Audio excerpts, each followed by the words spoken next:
வணக்கம் மக்களே, நாம இந்த ஆரோக்கியமான பதிவில் கோழிக்கறியில் நிறைந்திருக்கக்கூடிய மருத்துவ நன்மைகளை பற்றி பார்க்க போகிறோம். நீங்கள் சிக்கன் பிரியராக இருந்தீங்கன்னா உங்களுக்கான வீடியோ தான் இது. ஸோ ஸ்கிப் பண்ணாமல் பாருங்கள். கோழிக்கறியில் அதிக அளவு புரோட்டீன் என்று சொல்லக்கூடிய புரத சத்து இருக்குது. இது உங்களுடைய உடலுக்கு நன்மை பயக்கும். குறிப்பாக நீங்கள் வேலை செய்யும் போது உங்களுக்கு அதிக எனர்ஜி ஆற்றலை இந்த கோழிக்கறி கொடுக்கும். இது ஜீரணிக்க ரொம்ப ரொம்ப எளிதானது. எனவே வாரத்தில் சுழற்சி அடிப்படையில் ஏதாவது ஒரு நாள் நீங்கள் சிக்கனை உங்களுடைய உணவுகளை சேர்த்துக்கொள்ளும் போது என்னென்ன மாதிரியான நன்மைகள்லாம் உங்களுக்கு கிடைக்குது அப்படின்றத பற்றி ஒவ்வொன்றா தெளிவாக விளக்கமாக பார்ப்போம். அதை பற்றி பார்க்குறதுக்கு முன்னாடி இந்த வீடியோவுக்கு மட்டும் ஒரு லைக் கொடுத்துட்டு இந்த தகவலை உங்களுக்கு தெரிஞ்சவங்களுக்கும் ஷேர் பண்ணிடுங்க. ஏன்னா இது அவங்களுக்கும் பயனுள்ளதாக இருக்கக்கூடிய ஒரு ஆரோக்கியமான பதிவு தான். இது போன்ற அப்டேட்ஸ்களை நீங்கள் தொடர்ந்து பார்க்குறதுக்கு நம்மளுடைய ஹெல்த் நியூஸ் தமிழ் சேனலை சப்ஸ்கிரைப் பண்ணி வச்சுக்கோங்க. பக்கத்தில் இருக்கக்கூடிய பெல் பட்டனையும் கிளிக் பண்ணி ஆல் அப்படின்ற ஆப்ஷனையும் செட் பண்ணி வச்சுக்கிட்டீங்க அப்படின்னா நான் போடக்கூடிய எல்லா அப்டேட்ஸும் உங்களுக்கு நோட்டிஃபிகேஷன் அடிக்கடி சேரும். சரி வாங்க மக்களே, இப்போ வீடியோக்குள்ளே போயிடலாம். எலும்புகள் வலுவாக இருக்கிறதுக்கு நம்ம சிக்கன் நம்மளுடைய உணவுகளை எடுத்துக்கலாம். கோழிக்கறியில் இருந்திருக்கக்கூடிய புரோட்டீன் என்று சொல்லக்கூடிய புரத சத்து ஆஸ்டியோபோரோசிஸ் எனப்படக்கூடிய எலும்பு தொடர்பான பிரச்சனையை வராமல் தடுப்பதற்கும் அதை குணப்படுத்துவதற்கும் உதவிகரமாக இருக்கும். அது மட்டும் கிடையாது, நம்ம சாப்பிடக்கூடிய இந்த கோழிக்கறி ஆரோக்கியமாக எலும்புகளை நமக்கு பராமரிக்கிறதுக்கு முக்கிய பங்கு வகிக்கும்.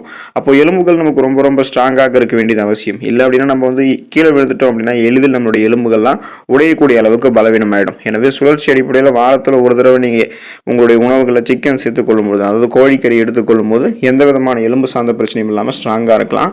ஆஸ்டியோபோரோசிஸ், எலும்பு மெலிவு நோய், மூட்டு வலி, எலும்புருக்கி, முடக்குவாதம் போன்ற எந்த விதமான எலும்பு சார்ந்த பிரச்சனையும் இல்லாமல் நலமோடு இருக்கிறதுக்கு கோழிக்கறியை உங்களுடைய உணவுகளில் சுழற்சி அடிப்படையில் வாரத்தில் ஒரு தடவையாவது சாப்பிட்றது நல்லது.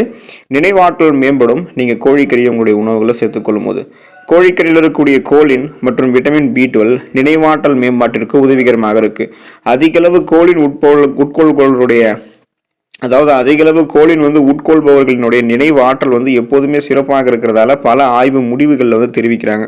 ஸோ ரிசர்ட்டில் இப்படி தான் தெரியுது. இப்போது நம்ம சாப்பிடக்கூடிய இந்த சிக்கனில் இருக்கக்கூடிய கோலின் மற்றும் விட்டமின் B12 நம்மளுடைய நினைவாற்றலினுடைய மேம்பாட்டிற்கு உதவிகரமாக இருக்கும். இதனால் நமக்கு பார்த்தோம்னா நினைவாற்றல் மேம்பட ஆரம்பிக்கும். அப்போது எதையும் எளிதில் கற்றுக்கொள்ளக்கூடிய திறன், கூர்மையான புத்தி போன்றவற்றை பெற்று ஃபாஸ்டாக இருக்கிறதுக்காக சுகாதாரமான பாதுகாக்கப்பட்ட முறைகளில் கோழிக்கறி நம்ம எடுத்துக்கொள்ள வேண்டியது அவசியம். உடல் சோர்வை குறைக்கும் கோழிக்கறி. அனிமியா என்று சொல்லக்கூடிய இரத்த சோகை, அந்த குறைபாடு நமக்கு பார்த்தோம்னா எதனால் ஏற்படுது அப்படின்னா இரும்பு சத்து குறைபாடால் தான் ஏற்படுது. அப்போது இரத்த சோகை இரும்பு சத்து குறைபாடு உள்ளவர்கள்லாம் அடிக்கடி உடல் சோர்வை அந்த பிரச்சனையை சந்திப்பாங்க. அப்போ அந்த உடல் சோர்வை நீக்கிறதுக்கு வாரத்தில் சுழற்சி அடிப்படையில் ஒரு தடவை பார்த்தோம்னா அவங்க சிக்கன் உட்கொள்ளலாம். அப்போ அவங்க சிக்கன் உட்கொள்ளுது அவங்களுடைய உடலுக்கு தேவையான இரும்பு சத்தை கொடுக்கும். இரும்பு சத்து அப்படின்னா ரத்த சிகப்பு அணுக்கள், ரெட் பிளட் செல்ஸ் இன்க்ரீஸ் ஆக ஆரம்பிக்கும். ஸோ ரத்த சிகப்பு அணுக்கள் அதிகரிச்சது அப்படின்னா ரத்த புரதமான ஹீமோகுளோபினும் அதிகரிக்கப்படும். இதன் மூலமாக உடல் உறுப்புகளுக்கு எல்லா பாகங்களுக்குமே ஹீமோகுளோபின் மூலமாக ஆக்சிஜனை கடத்தி செல்லும். அப்போது அந்த ஆக்சிஜன் போகிறதால உடல் சோர்வெல்லாம் நீங்கி ஸ்ட்ரெஸ் டென்ஷன் இல்லாமல் நல்ல தூக்கம் நமக்கு கிடைக்கும். அனிமியா போன்ற எந்த விதமான ரத்தம் சார்ந்த குறைபாடுகளும் இருக்காது. உடல் சோர்வெல்லாம் நமக்கு கியூர் ஆகிடும். புத்துணர்ச்சியை நம்மளுடைய உடலுக்கு கொடுக்கும் நம்ம சாப்பிடக்கூடிய கோழிக்கறியில் செரட்டோனின் ஹார்மோன் உற்பத்திக்கு உதவக்கூடிய ட்ரிப்டோஃபான் இருக்குது.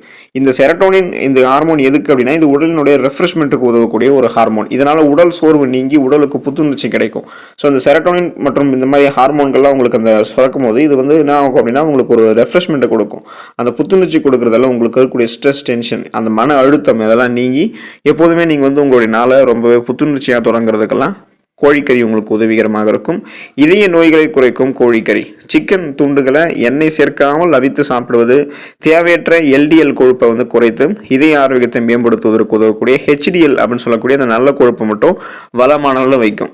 எண்ணெயில் பொரித்து வரித்த இந்த சிக்கனை நம்ம சாப்பிடுவது அது இதய பிரச்சனைகளுக்கு வழிவகுக்கும் அப்படின்றதால நீங்கள் பார்த்தோம்னா அவிச்சு சாப்பிட்றது உங்களுக்கு நல்லது சிக்கன். ஸோ அந்த மாதிரி நீங்கள் எடுத்துக்கொள்ளும் போது தேவையில்லாத உங்களுடைய ரத்த நாளங்களில் படிக்கக்கூடிய அந்த கெட்ட கொழுப்புகள்லாம் குறைக்கப்படுவதால் இதய ரத்தமானது மிக சிறப்பான அளவில் செல்ல ஆரம்பிக்கும். ஸோ சீரான ரத்தம் போகும்.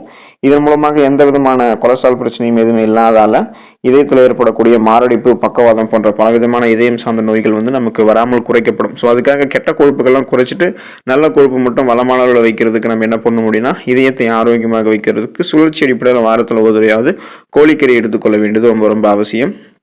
முக்கியமான ஒரு முழுமையான ஒரு உணவாக இந்த கோழிக்கறி நமக்கு இருக்குது. அதாவது கோழிக்கறியில் நிறைந்திருக்கக்கூடிய புரோட்டீன் என்று சொல்லக்கூடிய புரதத்தினுடைய மூலங்கள் நீங்கள் வந்து குறைவான உணவு எடுத்துக்கொண்டாலும் கூட நிறைவான ஒரு உணர்வை வந்து கொடுக்கும். அதாவது உங்களுடைய யானை பசியை போக்குவதற்கு சிறிதளவு சிக்கனே போதுமானது. இது உங்களுடைய உடல் எடையை குறைக்கிறதுக்கான நல்ல டயட்டாகவும் இருக்கும்.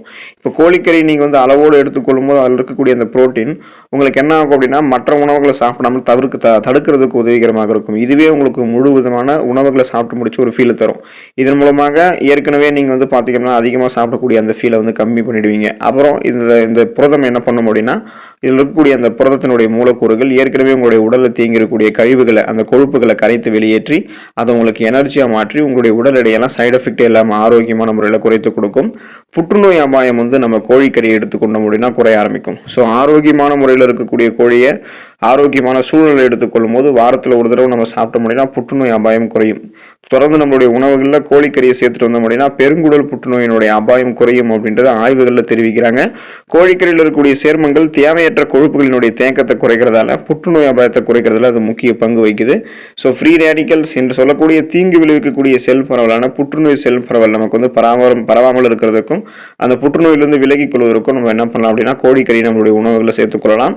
கோழிக்கறி ஊட்டச்சத்து நிறைந்ததாக இருக்கு. பாஸ்பரஸ், கால்சியம், புரோட்டீன் என்று சொல்லக்கூடிய புரதம், கலோரிகள் மற்றும் உடலுக்கு ஆரோக்கியம் தரக்கூடிய கொழுப்பு சத்துக்கள்லாம் கோழிக்கறியில் இருக்கு. இது நம் உடலினுடைய சீரான இயக்கத்திற்கு தேவையான ஊட்டச்சத்துக்களினுடைய சரியான அளவை வழங்குது.